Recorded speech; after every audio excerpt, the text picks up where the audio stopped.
Сәрсенғалиева Маржан Сәрсенғалиқызы, туған жылы 24 қаңтар 1996 жыл. Туған жері Атырау қаласы. Негізгі білімі жоғары, санаты педагог-модератор, педагогика ғылымдарының магистрі. Білімі Ыбырай Алтынсарин атындағы Арқалық мемлекеттік педагогикалық институты. Қызыл диплом иегері. Мамандығы тарих пәнінің мұғалімі.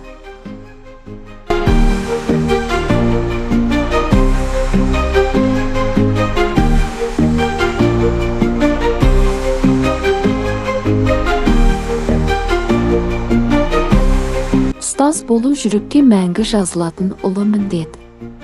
Әр баланың өміріне жарық сәуле түсіру менің парызым, өзгерісті өзімнен бастай отырып қоғамға үлгі боламын. Білім бұл мәңгілік мұра, оны беру менің өмірлік миссиям. Қазіргі мақсатым заманауи білім беру әдістерін қолданып, шәкірттерімді биік шыңдарға жетелеу.